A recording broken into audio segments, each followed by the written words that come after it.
Mr. Mike Denney of MDM, welcome to the podcast. Thanks, Jim. Thanks for having me on. Pleasure.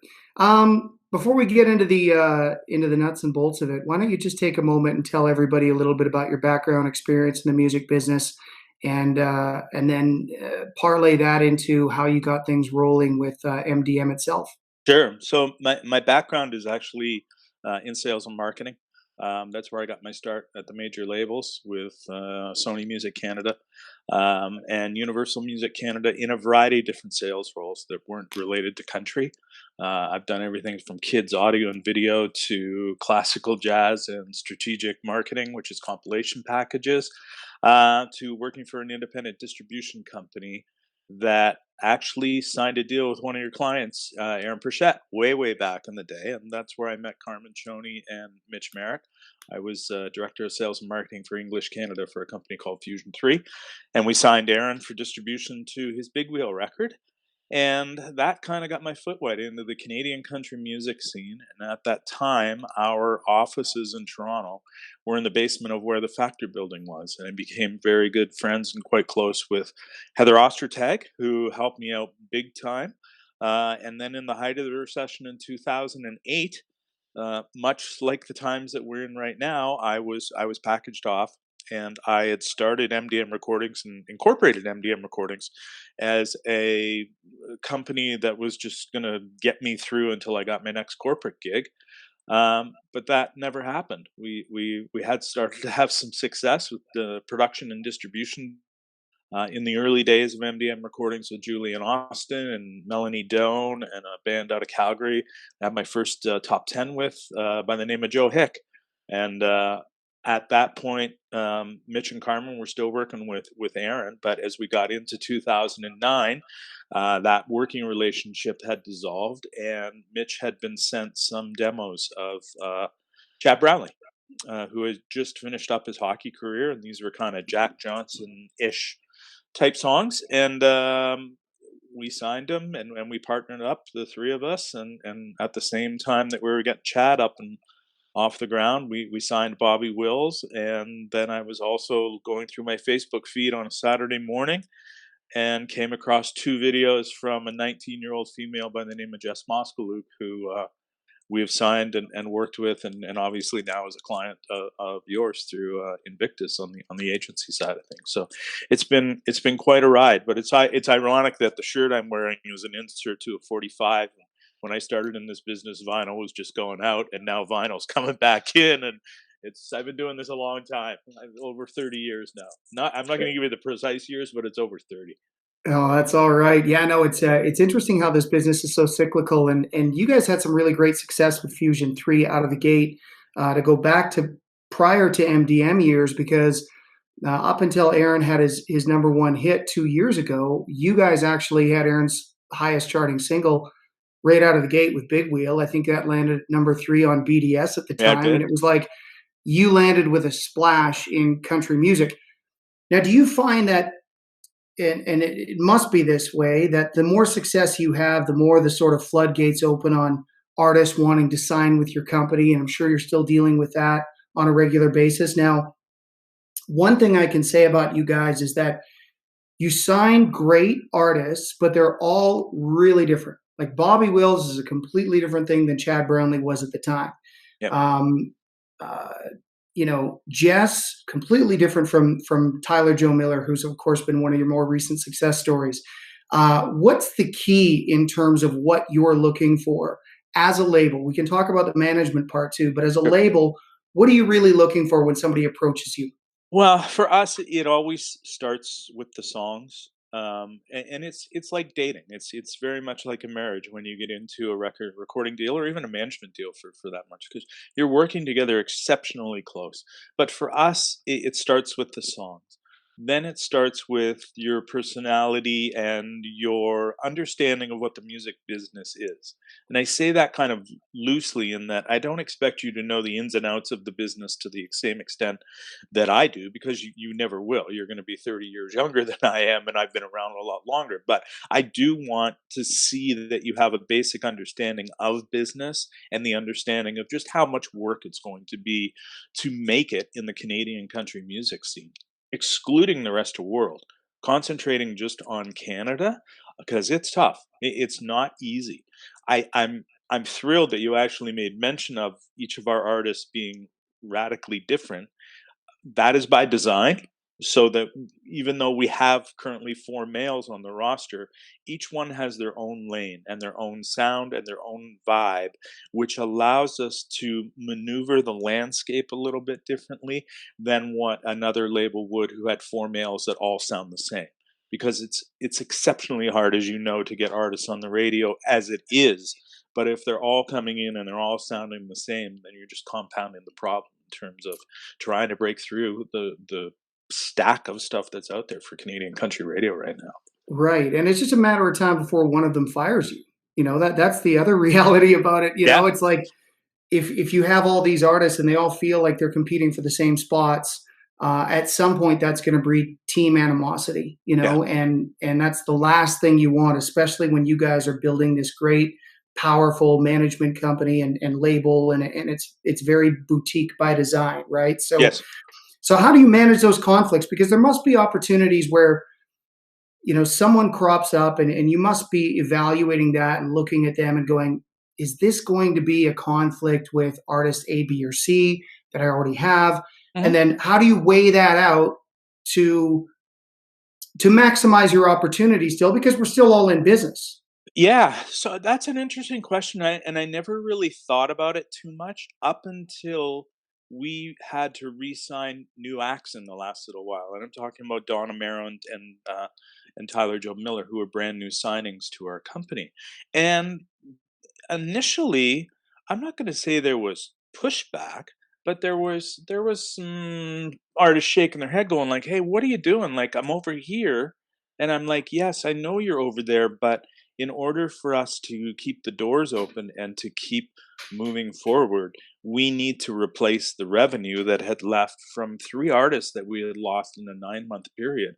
One of them being Chad, and that was a substantial amount of income that I wasn't going to make back on one David James single. And that's not to center David out, but one David James single is not going to replace the revenue that we lost when Chad walked out the door. So I was like, we need to, my sell back to our artist roster was, we need to get this roster back to a fully functioning label with consistent release schedule, because if you start to get success, it makes it easier for the other artists to get that break to get into radio, because Right. You now need it's some like, leverage.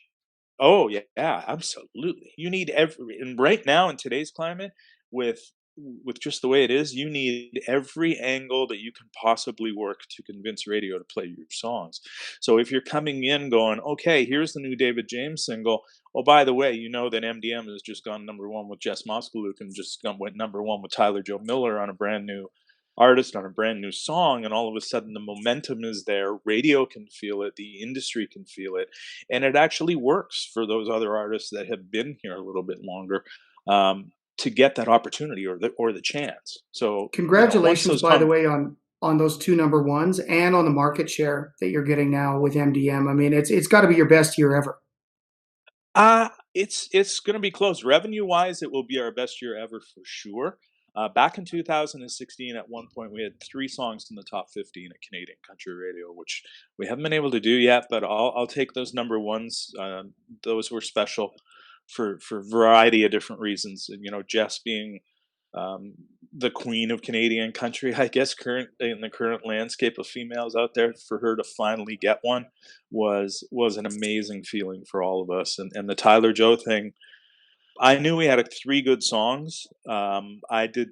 You can't expect that to happen on the first song the way that it did. It was like we had sat in a back room and strategized a 3-year marketing plan, and everything worked and came together, which is not what we did. We took our time to make sure that we had everything done in the back end, but at a certain point, you've got to release the song, and the song just reacted, and we caught lightning in a bottle, which was amazing for him, and amazing for our company as we rebounded from where we were, which was a couple of pretty tough years when we were going through artist departures and just not getting songs on the radio to the same extent that we were. Which is Now, funny, because we were talking about the compounding of momentum when you're going this way, it compounds the other way as well too when you're struggling. It's just you cannot catch a break. Yeah, Um, there's that old uh, line in the New Testament that says, "To those who have everything, more will be given, and to those who have nothing, everything will be taken." And nowhere is that more true than when it comes to momentum in the music industry. I Now, said this. I said this in I think it was in MDM did a 10-year documentary, and I was like, I wish at the time that we did that documentary, we were sliding, and I was like, I wish that we would have celebrated those highs a little bit more than what we did, because you never know if you're ever going to get back up there again. Fortunately, we've been able to ride this through and get back on the other side, but I do make sure that we celebrate those and we don't take them for granted anymore. That's for sure. now, in the case of Tyler Joe Miller, you got Yeah. this kid who came out of nowhere. He has a number one record. How much pressure does that put on you and the rest of the team now to follow up that level of success with another unprecedented uh, uh, substantiation in the marketplace? I mean, it's got to be pretty hot and heavy for you guys, but I'm sure you're managing that as well with Tyler Joe. Yeah. One of the good things about having a debut single go number one on a brand new artist is that the artist, for the most part, and Tyler Joe is not stupid by any sense stretch of the imagination, but everything that is happening to him right now is he's going through it for the very first time. So he Right. doesn't really have anything to compare it to. He is relying heavily on the management team, which is Mitch Merritt and myself, and the label team to guide him through the process of what he's going through while he is learning and understanding more about how the music business works. This There hasn't been another Canadian artist to do what he's done. Is there pressure on us to try and get a second number one? Yeah, yeah, of course there is. You want that because there hasn't been an artist, a brand new artist who's come out one, with two singles in a row, both going number one. If it doesn't happen, it's not going to be the end of it. It's a learning curve as we go through it, but we want that. We certainly are aiming. We're top 20 right now on the second single. We just had a few moves, and it's moved up the chart a little bit more. Do we have a shot? Yeah, we have a shot because everybody's in. Every station is in on this kid on the second single. Now it's up to us to manage that flow and make sure we get it right when we push the button to try and get it there. And speaking of pressure, on the other side of things, you had this artist in Jess who Yeah, had won multiple CCMAs, including Female Artist of the Year 3 times. She'd won a Juno. She'd had a platinum record with Cheap Wine and Cigarettes that didn't even go top 10 at the time. yeah. And I know how hard you guys, because obviously I was involved in the internal discussions, how hard you guys were pushing to set her up to get a career number one, because that was one of the boxes you felt you really needed to check on her behalf. Yeah, and again, y- what gets lost in all of this in terms of those accolades that you just mentioned for Jess, one of the biggest ones was that she was the first female to have a top three single in Canada since 2008, I believe. So even though the other females that came in had number ones before she did, Jess was once again the first female through the wall per se. But in this case, was one of the last of the current females to achieve that success. So it was very much on our minds. We found a year and a half ago that we were struggling. We had released 16 singles in a row from Jess. We had not taken a break, and it was like, and I finally went to Jess and I'm like, we need to shut you down. We need to just step back. We can do this and take the time to go write songs. Don't write chasing chart positions. Just go have fun writing songs. And in the meantime, we'll take a break. Let's do some cover songs and cover videos because she was a YouTube artist. But when we come back and we know we've got those three songs, let's do something totally unique that we would never do. And that ended up being flying a good chunk of the major music directors out to Kelowna last October, just after we had gotten back from Australia, and it set up the 3 songs that we've had, and it set up Country Girls to go #1 because everybody bought in just based on our presentation and 3 pretty solid songs as well too. But Yeah, it they was a get brilliant idea, and basically, you explained it very well. But sort of a reverse radio tour. So yeah. you took the program directors, you flew them into Kelowna, you took them to a winery for a night out, nice dinner. Jess was there. You got up and spoke about the album, how excited you were about the songs. She got up and performed live and thanked everybody in the audience, and built a lot of goodwill. Now that song had the momentum to potentially go top 10 or top 5 or #1 on its own validity.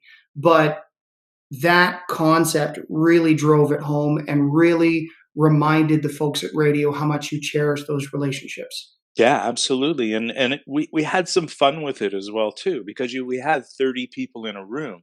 So anybody who's watching this, who's ever been on a radio tour, knows how grueling it is to go across Canada for 3.5 weeks doing the same pitch and the same dog and pony show every day, sometimes 2 and 3 times a day. It's exhausting to do, and we were like, let's change it up. Let's bring everybody to us, create a major event for these people who get treated very well from the labels, and we needed to make our independent label look like a major label. So we put on a major label function with a major label expense that was tied to it.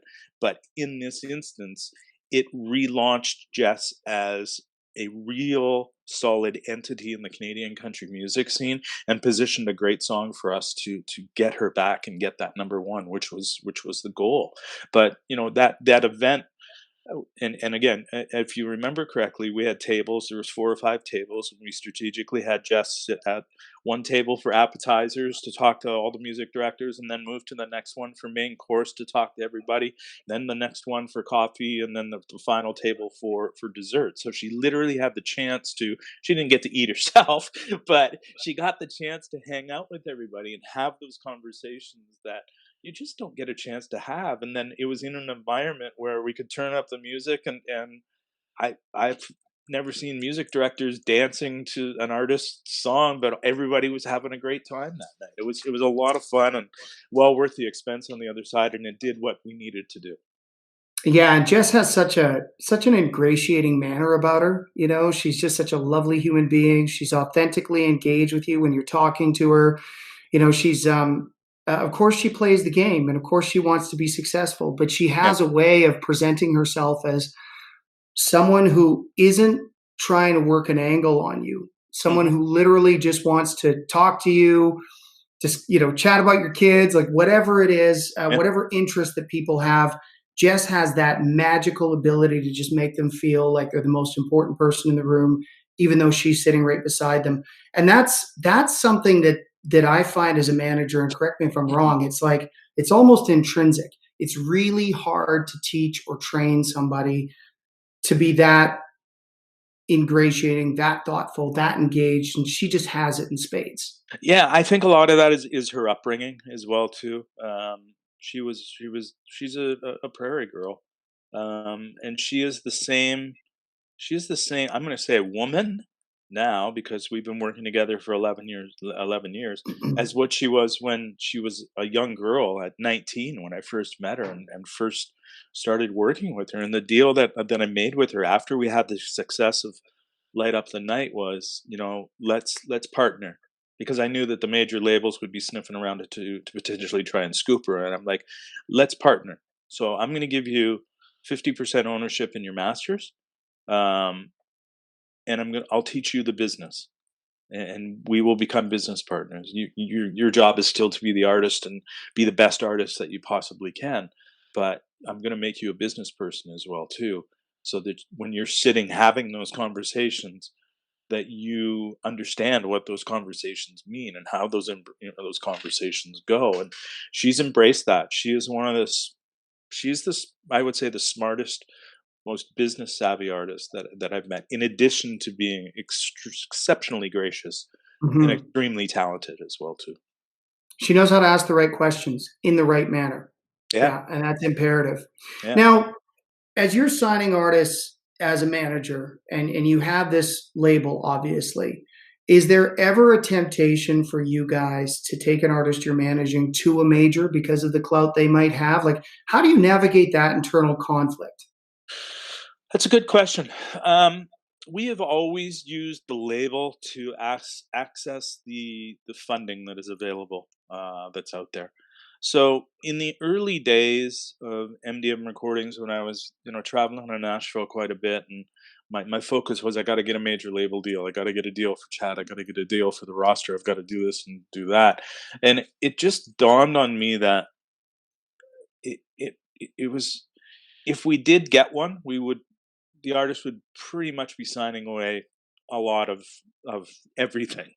Um, and so I convinced myself, and I convinced Jess, who we did have some talks about, upstreaming to our major label partners and all the rest of that stuff. But at the end of the day, I was like, you realize that if we do upstream, you're not going to have any ownership in your master. You're not going to have a whole lot of say in your A&Ring of your project, and you're quite possibly just going to be, dance monkey dance type thing. And I'm like, if you want to do that, we can go down that that avenue. But she'd already been a business partner with me, so I don't think it would have worked for her in that instance. And most of the other acts now, because we've been able to prove ourselves over the years, we're competing with the major labels. We are doing everything that we can possibly do to get you on the radio. We've had the top tens. We've got a Juno Award behind us. We have numerous CCMAs, both on the artist side and on the label side. So we can do it. We just need the songs, and we need the right artist package to be able to make that happen. So when you can have those conversations, it does make it a whole lot easier. Now, if an artist came to me one day and said, you know what, I want to upstream this song, or I want to stay with you to manage, but I'd like you to package me off into a major label deal, then yeah, we'll go have those conversations. Absolutely. Right. Absolutely. But I think it would Yeah. be an eye opener for the artist as well too, to sit in those rooms and have those conversations, because they'd be radically different than the label and management calls that we have. Right. Right. And I think that that's an important place to navigate your business from a place of security where you know the job you do is of the highest level. Yeah. You're able to access some funding that might not be available to major label artists, right? Yeah. And you know that you're going to take a real hands-on approach with that artist on A&R, on all aspects of song selection and on marketing. It's not Yeah. going to be a plug in and play and bill it all back. It's going to be a, oh, here's strategically how we're going to lay out this project, and this is how we're going to spend the money so that we actually see an ROI on it rather than just dumping it into the machine. Yeah, exactly. I mean, and just that just event that we did was one of the biggest expenditures that we ever had, is in a marketing role. Um, but we had to do it. We had to do it. Now, did that money come back? Yeah, and it will continue to come back down the line. But in the meantime, it's it's watching those pennies along the way. So, and Right. we are exceptionally fortunate in that we're based in Ontario. We have the Ontario Music Fund that supports us and MDM recordings with a lot of money. We've been around now, and we're established with Factor as a MEC company, which gets us into envelope funding, which helps immensely in terms of being able to have the dollars and cents rolling in to be able to employ the support mechanism that you need on the back end for an artist, but also to have the dollars and cents around to do those marketing things that need to be done when you really need to step on the gas and do what you need to do. Right. So from that point of view, you can compete. Yes, and you guys have built some really great relationships at Sirius Satellite Radio. I know you've got some success stories in that domain. You've also done a really good job at prioritizing streaming, which has become something that's imperative, not only from a revenue standpoint these days, but it does help substantiate the argument of how you're going to get ads at radio when you have those impressive streaming numbers out of the gate. Now, Yeah. what's an example of a single where, or do you have an example of a single where maybe radio didn't get it, and then all of a sudden the streams are bearing fruit, and then radio all of a sudden is much more open to the conversation? Yeah, I think the biggest song that refers to in that comes to the top of my head immediately was a track called "All the Time" by David James. Um, the streaming partners totally embraced that song. We got it playlisted on a major playlist in Australia. We have a deal in Australia with ABC down there, and it was on Fresh Country playlist. And we were streaming 25,000 streams a day on Spotify on this track, but we couldn't get arrested on radio. The track was sitting in the 50s, sitting in the 60s. And I was so frustrated because our streams were so far ahead of the other artists who were on the Canadian chart that I spent a Sunday morning and I started an email and I went to the media base chart and I wrote down the 14 artists. We were at number 40 on the charts. There was 14 artists, Canadian artists, that were ahead of us. I pulled their chart position. I pulled how many spins they had that week, and then I pulled their streaming numbers. And I sent that to our radio promotion guy, Dale Peters, and he was like, David is out streaming 8 of these 14 acts that are getting anywhere from 30 to 63% more spins a week. And I'm like, if you don't go and tell radio that, I'm going to get on the phone and go tell radio that. And it worked. All of a sudden, it was like, holy cow, we've never seen this type of information presented to us in this way. And all of a sudden, the song started to get ads. Did it get us to where we wanted to be? We peaked at 20 on it? No. But we were so far down the line with the song that by the time we got radio in position, it was too late because the early believers in the track wanted to fall off of the track, which is a huge problem. It's happening right now in Canadian country radio. It's taking so long to get the B and C level breaking artists through the system to get as many stations on it as you possibly can, that you're seeing the early believers come off the track before you can get the ones that are late. That's tough for sustaining an industry and a business, and then hopefully something in the short term can be addressed to make that happen, because you see it. You see songs dropping off in the mid 40s. If they get over the next hump, you see them dropping off in the mid 30s. If they get over the next hump, you usually see them drop off in the mid 20s. If you get into the teens, you've probably got a shot at getting into the top 10. If you start leveling off and losing and just sitting there in the mid 20s, you're done, because it's just, you can't push it over the edge. That's really hard. Yeah, it's like playlist constipation, right? Yeah. And it's a painful problem. So what's the solution to it? I wish I knew. I wish I knew. I think there's been some rumblings that I've heard of the CRTC looking at CanCon regulations and altering those CanCon regulations in the course of the next little while. Does that increase the percentage of CanCon to Canadian radio? Maybe. Does that make a difference? Does, the percentage of gold and recurrent drop to increase current Canadian country or Canadian artists? Maybe that helps a little bit. You get a few more slots, but it's all relative to how much great Canadian music is coming out there. We have a ton of great Canadian artists who are all releasing music, but you need to have that quality that's got to go with it as well too. So that's really tricky. But and again, to go back to the streamers, and I'm sure that you saw this today as well too, that Apple Music just announced Apple Music Radio. Just that that could potentially be a game changer, because Again, if you can get featured into that and coupled with your streaming playlist, all of a sudden it's a whole new game. It's a whole new world, and you don't have to rely as much on terrestrial radio to add your song, because you can develop it through the streaming platforms and get eyeballs and ears on it, which is what you want to do. yeah, I'm a big fan of the whole, all ships rise with the tide concept as it comes to business and art. And but over the last decade, the level of competition at terrestrial radio is just through the It roof. Like compared to where it was even a decade it ago. is compared to when I started this company. When I started this company, there was Ron Kitchener, Open Road, uh, was the king of the castle.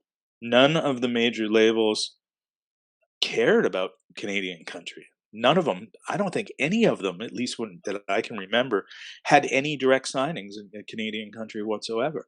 And the popularity of this genre with, Keith going on American Idol and Blake going on The Voice and Taylor moving from pop or country to pop was great in terms of taking country music to the next level and mainstreaming it. But that also meant that the major labels were going to get involved. And I have a lot of friends who work for the major labels. I disagree totally as an ex-major label employee in terms of how they just spend with nobody really looking at the P&L to see how much they've spent and how much that top five or number one has really cost them in comparison to how we would do it from a P&L point of view. And that makes it really tough, really tough. So you think it was the interest that was generated in the format south of the border that forced major labels in Canada to sign more domestic artists directly? Do you think that's what it was, or do you think it was the fact that the business up here just evolved to a point where it became almost like they needed to be involved, or it would look egregiously, you know, out of bounds for them not to be signing artists up here because of the numbers that they were putting up? They did not have a choice. They had to get into the game, and the genre had become so popular. So you and you would see this as well too. You would start going to the festivals, and all of a sudden you would see major label employees who hate country music, who are now in the backstage area doing what industry people do backstage. I'm like, this is crazy. Like, this is great for the genre because major labels can propel things forward and they can make things bigger and they can make things more attractive. But at a certain point, and we've had this discussion, at a certain point the finance division is going to look at the P&Ls and go, what the hell are we doing here? Because they spend like it's a pop act, but they sell like it's a country act. And a Canadian country act is never going to sell what a Justin Bieber is, or any of those major pop crossover acts.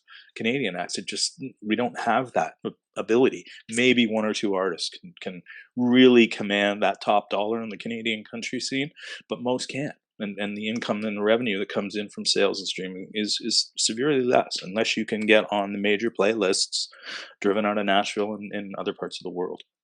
Yeah, you almost have to break internationally, and that's why you guys have put such a full court press as a company too on your efforts in Australia, the United States, and abroad. And obviously, that seems to be paying dividends. Now, do you have more aspirations to grow that aspect of your business and do more internationally? Oh yeah, yeah. So it's one of the great features about Spotify for Artists is that it breaks down your top 10 countries. We're in the process of knocking off our top 10 countries. So in January of this year, just pre-COVID, we were in the UK, and we have a deal sitting on the table now for UK, Ireland, and all of Europe that's tied into AEG and getting our artists on the C2C festivals that are over there as well too. So that we've parked it for now because until we can actually get the artists into the territories, it just doesn't make sense to do it. But we're going after those markets aggressively. The UK it's coming. You can see it every week. You can see we get a few more streams there in that territory. Germany is really starting to happen for us. Sweden, Norway, France, all of those places are really starting to develop a country scene there that is legit. With the help of what AEG's been able to do with C2C festivals over there. So when we go on these international trips, I'm trying to get myself introduced to the Apple Music label guy, the Spotify label relations people, the Amazon people, and get my face in front of them while we're in those territories because it pays huge dividends when they see a Jess Moskaluke song coming. It's like, oh yeah, I remember when Mike was in talking about this song, and that's happened where we've gotten some love on those lists outside of the U.S. because of our relationships and because of spending time with them when we were in the market. Now, as the industry continues to globalize thanks to streaming, what's the future for terrestrial radio domestically? Because I've been hearing for 2 decades that there'll be no terrestrial radio. You've probably heard Yeah. that too multiple times. And it's Yeah. like, it's still here. It's still strong. It's still a pillar in our format. Yes, it is. What are your thoughts for the next 5 to 10 years for terrestrial radio? Like, where does it go? Does it I, continue to be a player?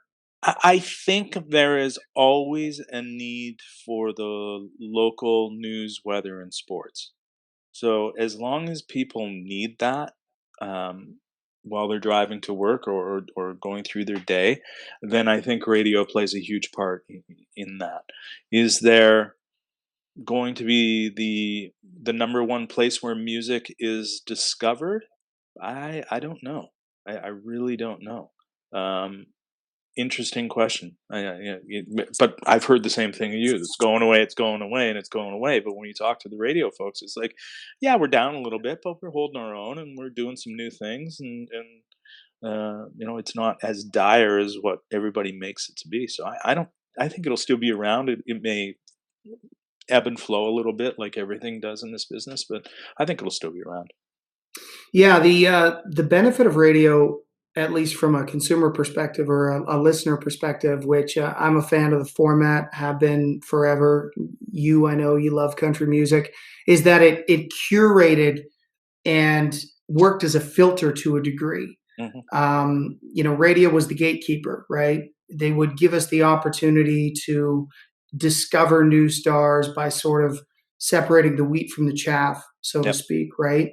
And I do worry about the long term implications of you know so much news, so much information, so much music, and so many playlists, and it's Mm-hmm. like, how do we continue to have somewhat of a star system, Mm-hmm. right? When the reality is no one's filtering it for us anymore.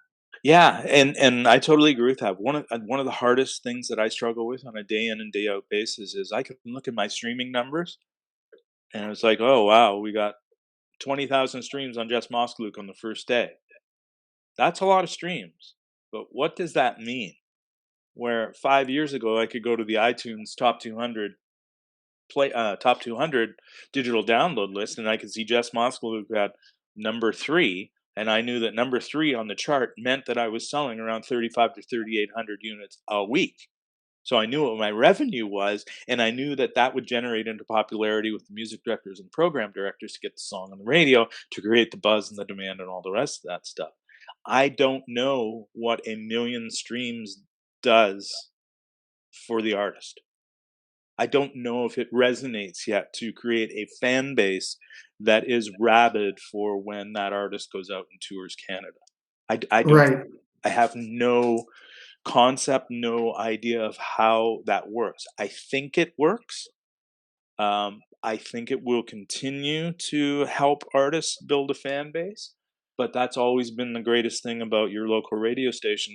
And when you're taking artists through, is you can start to build those fans at the ground floor. If it's a brand new artist like a Tyler Joe Miller, and do those listener win your way in events and all the rest of that stuff. That if terrestrial radio ever went away, you wouldn't have that opportunity to do that. So how now you've got to redevelop how your plans to how you're going to break an artist.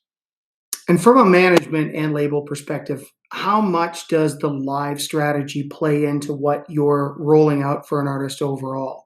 Is it still as important as it was? Is it less important than it was before streaming was so proliferated? It's vitally important to us, I feel. The live Nothing replaces the live experience, and having the fans relate to the artist and relate to that song, and building those grassroots super fans in each one of those markets. So when you go in and do the initial win your way in events or the backyard barbecue events, and then you come back the next time and you're in a little bit of a bigger room to another coming again, and just developing that word of mouth and all the rest of that stuff. The live piece is huge, and it's going to be interesting over the course of the next little while on the artist development side of things, because I think we may lose a few artists who just will not be able to make a career out of it without the live performance piece being there for them to sell merch and CDs and things off table, and perform for people as well too. And if you're relying strictly on your streaming revenue and digital downloads to get you through, oof, that's tough sledding for sure. So the Yeah, live piece especially has when you're been, starting out. yeah, exactly. Now I'll back that up and say that we've always had a philosophy, much to the artist's chagrin, of holding our artists back in terms of not pushing them out into the live circuit too quickly. And I know that we've had this conversation with Tyler Joe Miller, where it's like, "What's your plan? What's your live plan?" Our live plan is we're going to create demand on the live circuit for Tyler Joe by holding him back and by getting that number one, which was not our plan, but it's a great part of the plan now, and developing his demand in the markets before we've even been there, so that we can hopefully bypass some of those smaller paying lousy time slot gigs and get him into a position where we're not bleeding money when we're out on the live tour circuit, and we're actually at least, breaking even or getting or making a few bucks for him as well. Create a career. I don't want the one hit thing and then gone. I'm anytime I sign an artist, it's for the long term, to try and get them to a point where they can have a career in the Canadian country music scene. Yeah, and I think that's a brilliant strategy.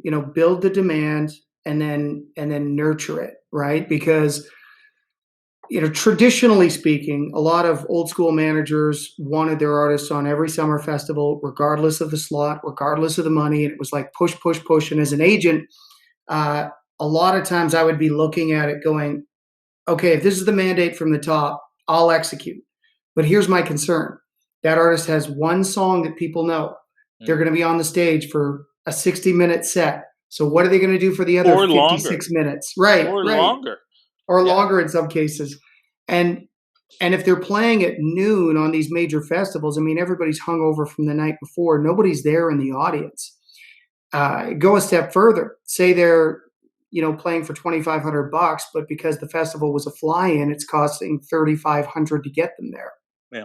Right. So now you've got this artist on the road all summer, um, playing to diminutive audiences, if there's anyone there at all, Yeah. losing money on top of it. Their name on the poster is so small at the bottom that you can barely see it. And to me, it was always like, why are we doing this? Why are we putting these artists in this position where they just can't win? I think that one of the most imperative objectives of a agent manager team is set them up for the win. So if that means having the hard conversation with your artist for 6 months or a year and going, hey, buddy, I'd love you to go out and play all these festivals. I know you're itching to get out there, but until we substantiate a price point whereby you can go out, play at least 3 or 4 tracks that people are familiar with. So they really get to know the brand and get that brand entrenchment. And you're not losing money and investing to go play. Let's just wait. And so it's nice to see that catching fire a bit more in the last 5 years, 10 years, especially with your organization. You guys get it. And, but for a long time, it was like we kept following these same patterns over and over. And not only are we not doing the artist a disservice, or we're doing the artist a disservice in the short term, but I really think we're also contributing to a long-term issue in that, if you've got a festival buyer who paid you $2,500 this year, good luck getting 15 grand out of them next year. You're right? a $2,500 act. Right. No matter how much success you've had. You get pegged in that price point. So it's dangerous, right? And I again, not to take away from the fact that I understand there are agents out there and managers and artists who want to get out and work. They want to press the flesh. I respect that. But unless you're doing it in a manner whereby people are sticking with the brand, the song, and the product, and getting it and wanting to buy merch and wanting to see you again, it's like, what's the point of going out in the summertime and losing $30,000? What I'm trying to do, and what we're trying to do as a management company, is get our artist roster to a point that the acts that don't have an agents are calling me and interested in representing my artist, because at that point I know that they can do something to position this artist to make some money. At the end of the day, this is about the music business. It's about making money. And I hate,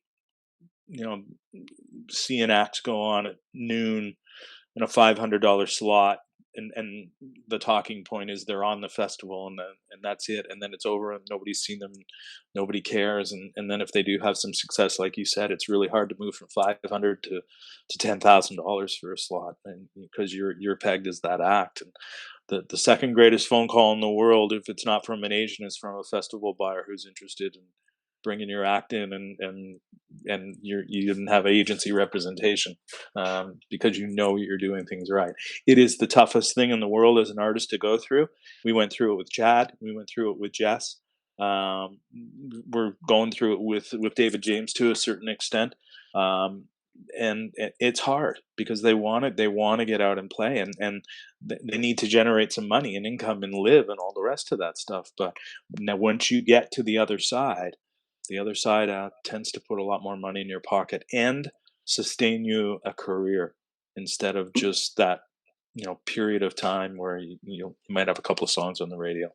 Right. The short term win, can really be overshadowed by what it's actually costing the artist. And that's one of the things I like about you guys. You're a long term strategic management company and label. So you're looking for long term strategic partners, not opportunistic, short term driven people who go, oh, this act is hot. Let me sign them. I can make some money this summer. Yeah. You want to be in a position where the agent that approaches you with a plan. Mm-hmm. And then you can communicate that to your artist. And then you're in a great position as a manager to go, listen, I've heard 3 pitches or 4 pitches from 4 high level agents. This is the individual who gets your product and is going to be able to represent you the best in the marketplace. Yeah. And, waiting for that to happen, incubating and allowing that value to build to get to that point. I mean, those are a lot of hard conversations in the meantime. It's a lot of stress though too, because you're not certain that phone call's ever going to come. So while you're trying to do the best that you can to keep things moving forward, you don't know if it's ever going to happen. That's one of the things about artist development. When it works, it's amazing. When it doesn't work, or you flounder, or you flatline, it's awful because nothing seems to work and nothing seems to be going to get you to the next phase. What gets you to the next phase is finding that song that just relates to people. And we say this all the time in our camp. The next 3 minutes could change your entire life. Right. Deep Wine and Cigarettes, 2 minutes and 51 seconds. Tyler Joe Miller, Pillow Talking, 3:02. Yeah.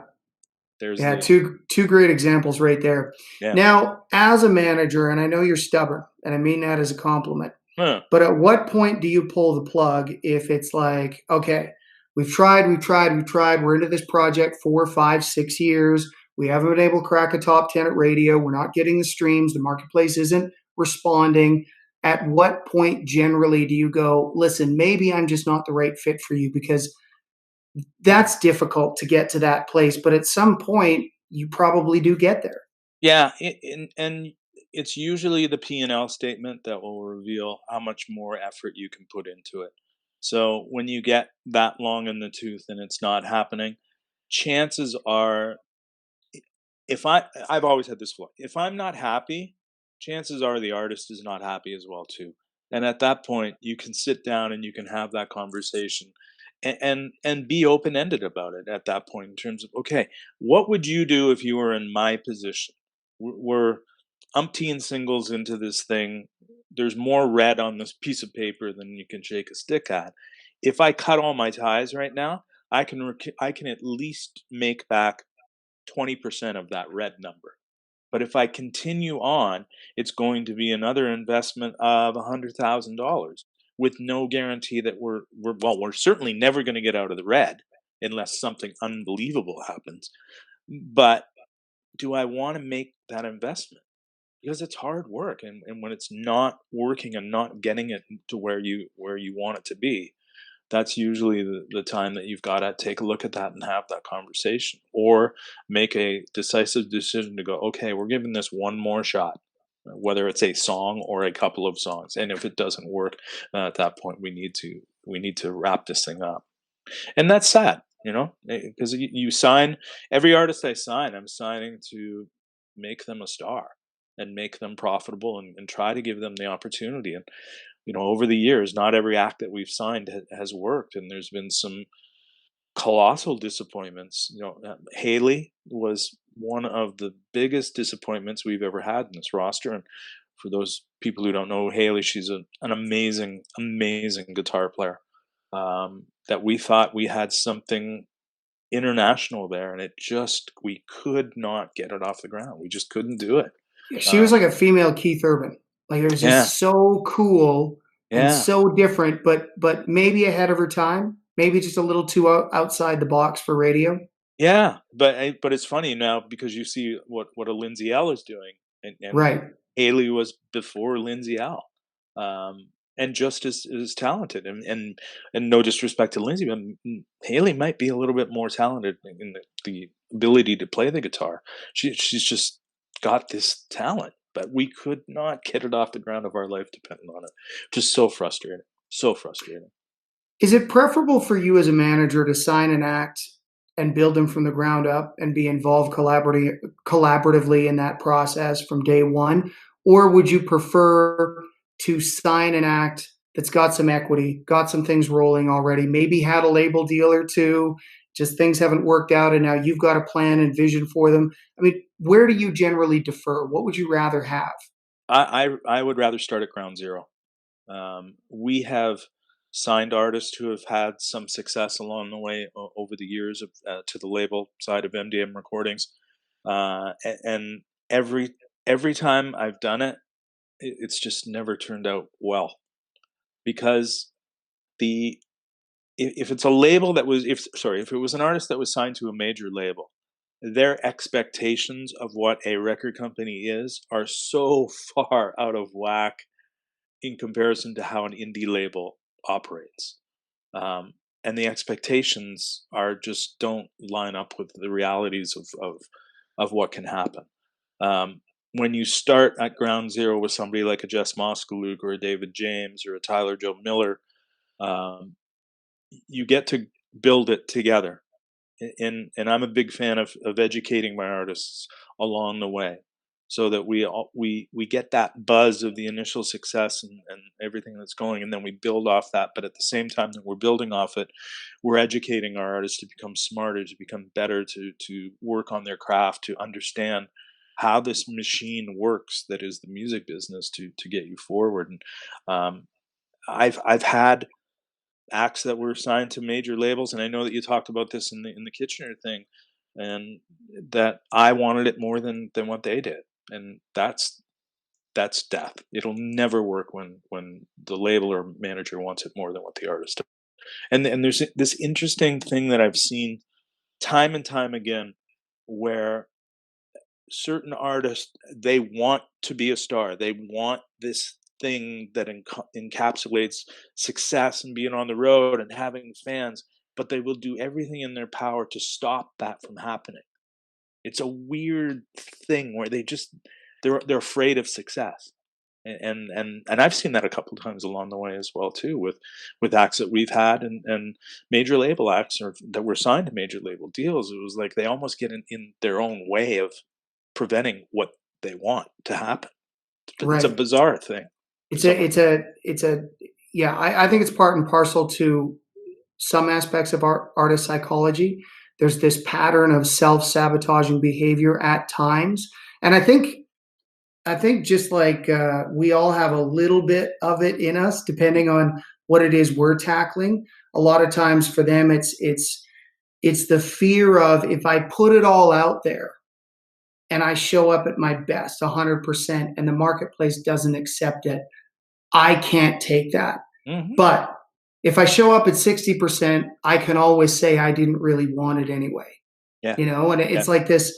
I agree. I mean, I've Yeah. seen it too. It's like this strange Oh, it's safety mechanism. it is the most bizarre thing in the world to see it, to go through it, and it's like, wow, like it just crazy, just crazy. So when you identify that, when you see an artist going down that path, and I'm sure you have multiple times, you alluded to it.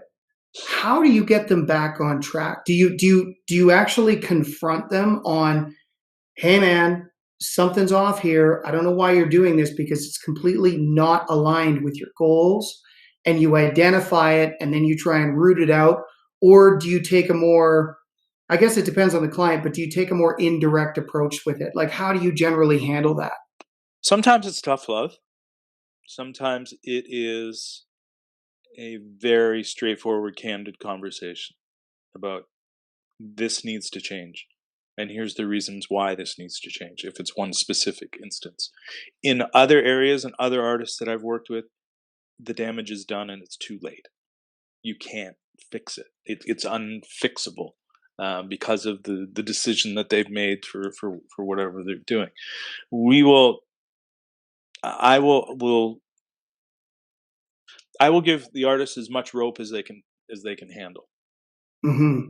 But that rope gets shorter when I see things where they're not doing their job.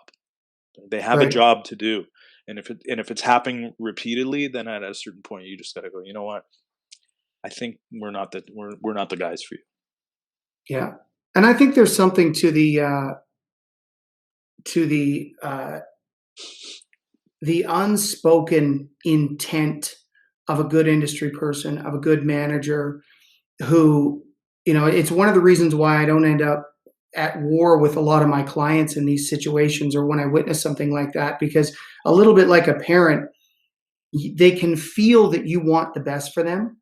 Mhm. And when they feel that, then they know that you're not coming from a place of controlling them or dictating to them or even steering them. It's more like, I just want what's best for the best that exists within you as a human being, and what you're doing isn't it. Yeah, So how do we serve that master, right? How do we bring out the best part of you and serve that, whatever that is, and continue to move forward? And if you're not interested in doing that, then it's going to be too hard for me to continue to be involved, because obviously I can't bring out the best in you. mhm. But I've been there too. It's a difficult place to be, and always a challenge. Yeah, and I think one of the frustrating things for me and now that I'm 12 years in on the business of working with artists directly, the way that I have been within in MDM, and is when an artist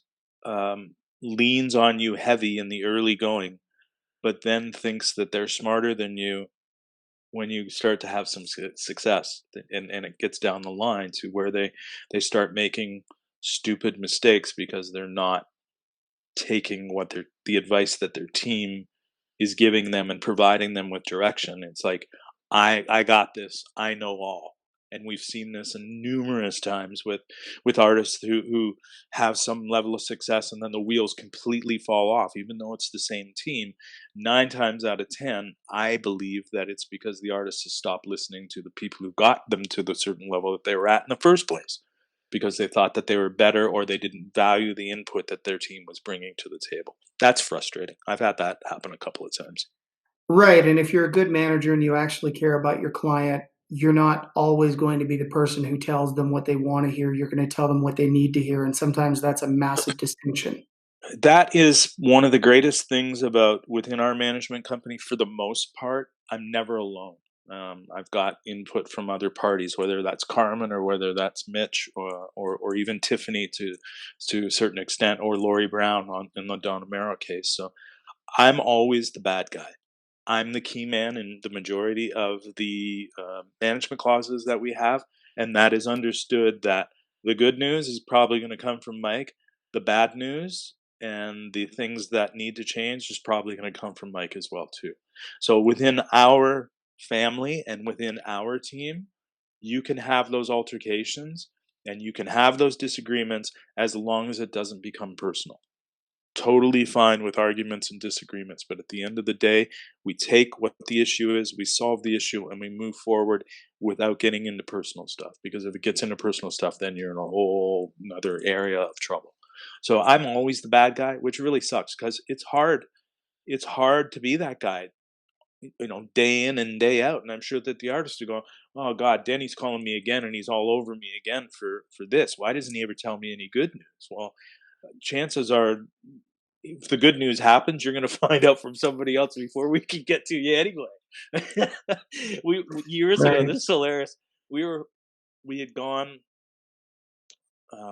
gold platinum with Jess on Cheap Wine and Cigarettes, and we were holding it back from telling her. And all of a sudden, we were on our way to the airport, me and Mitch, and Mitch is like, "Oh, just found out about her platinum award." And I'm like, "How in the world can she find out about her platinum award?" She's freaking out, totally excited.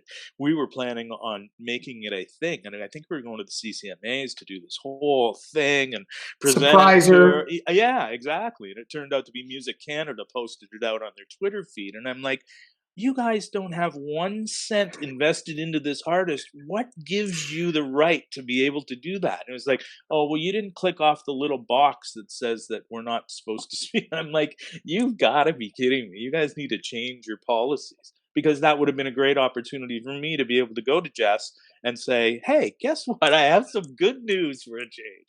You went platinum. And I never had that opportunity. But I still, I'm still the one that's got to go with the bad news when things aren't going well, or where things aren't going the way that we want them to. But our relationship with Jess specific, like, she's so involved now and has taken so much of what we did in the early days off my plate now, because I trust her. I trust her and Carmen to make the decisions on creative stuff and graphic stuff. And she knows her brand and she knows her image inside out, to the point where I totally trust her, and she doesn't make mistakes like other artists would, who just can't handle that amount of responsibility. And that's not to say they're immature and not smart. It's just it's a lot. It's a lot. Yeah. Just a full-time job. Full-time job. Well, you have a shaved head, so you play the heavy role pretty well. You can play the tough guy.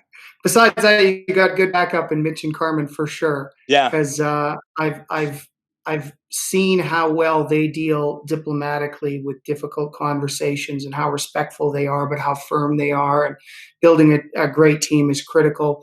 Well, Now, one of the things that I really like about the way that we're set up is that we cover between Mitch, Carmen, and I'm going to bring Tiffany into this. She doesn't manage per yes, se, but she's very much involved. She's my right hand person. Mitch's skill set is music, and he gets right. music, and he knows music, and he's a great player, and he can talk that language to the artist. Carmen is live. Carmen is image. She's branding. She's merch. She's on the road. She's the tour mom, which is a totally different mindset. Where I'm the business guy. So when you and then Tiffany is becoming more important in the brand sponsorship area. When you put those four things together, it becomes pretty powerful, because you're now covered in major areas of what it takes to move an artist's career forward as well too. And I don't need all the glory. I care less about that. I want the artist to win. But when you've got that dynamic to come together, it makes for some interesting conversations. We don't always get along. We don't always like what's going on and the decisions that are being made. But we've been doing it for 12 years. It's working. So we'll just continue on down that road. And the artists Yeah, like it as well too. you can't sharpen a blade without some friction, Absolutely. right? You need a little of that. So you guys have had a banner year, lots of success as a label. What's next for MDM? I want to continue on finding, signing, developing the best Canadian talent that I can. What does that mean? I don't know. I'll know it when I see it. We're pretty male heavy right now, so I don't think it's going to be another male, but who knows? Um, I'd love to expand the roster a little bit more. We've got one slot for sure that's open, potentially two if we needed to go down that route. But continue on with artist development for sure, continuing to take Jess to the next level, take Bobby Wills, get him back on track and get him to where I think he can be. Break David, break Tyler Joe to a further extent, and get Don Amaro in front of the audiences that I believe he should be in front of. He's an unbelievable singer. I think it's just a matter of time before he will be a household name in this country. That's my passion. That's what gets me going every day, and that's what I love to do. And we're finally on the other side of this downslope that we're on, and continuing that upward trend is to find another act or two and continue to work with what we have and do the best job that we can to move them forward.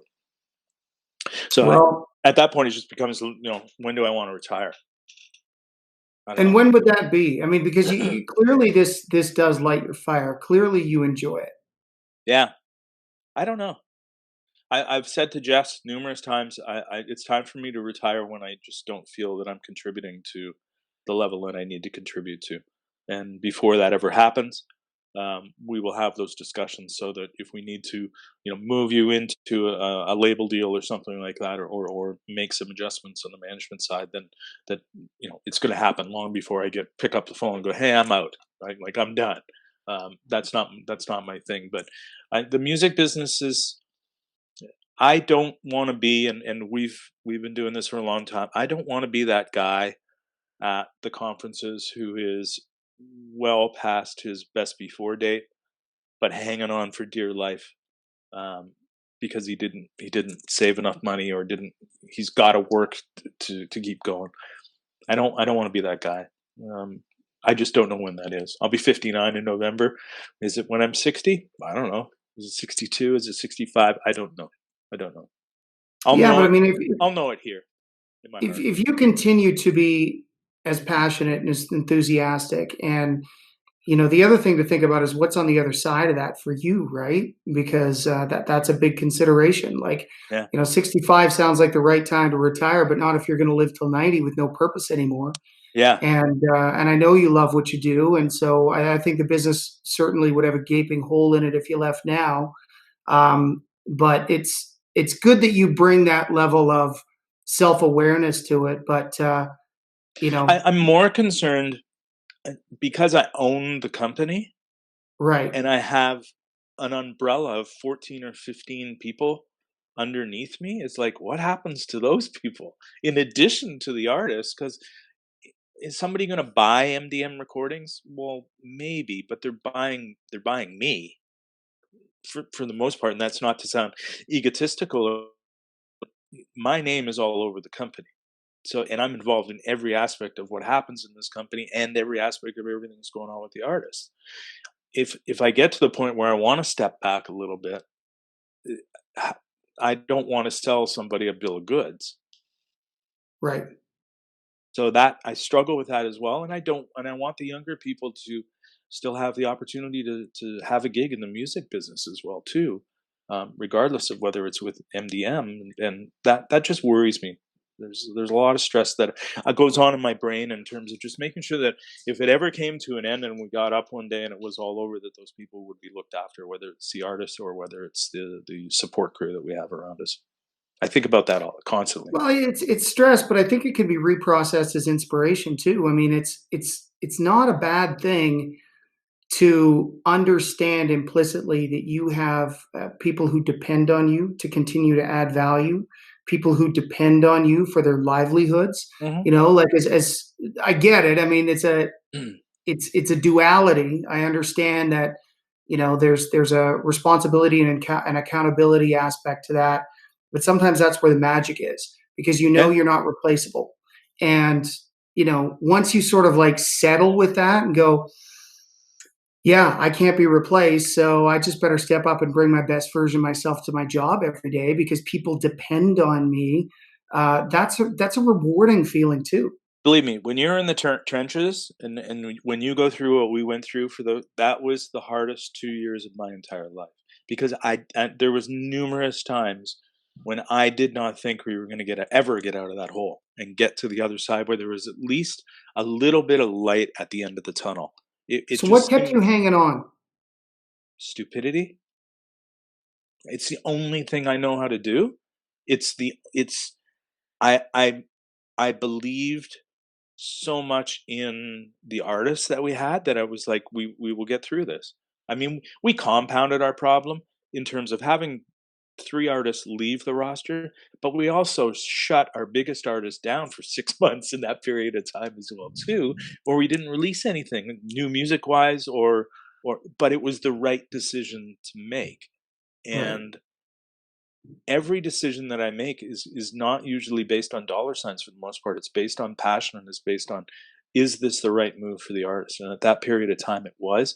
And I could feel it starting to change a year ago at the CCMAs. I was like, or when we were getting ready to release Jess's stuff when we got back from Australia, and I was like, "Holy cow! All this is going on. Here I am going to Australia to have one of my artists play, and then that event that we did, and then David started to catch on with all the time, and there was huge buzz about Don Merrill, and then Tyler Joe comes out of nowhere, and all of a sudden I'm like, we're back, we're Hmm. back, and I worked harder getting us back up this way than when it starts going like this. There's nothing you can do.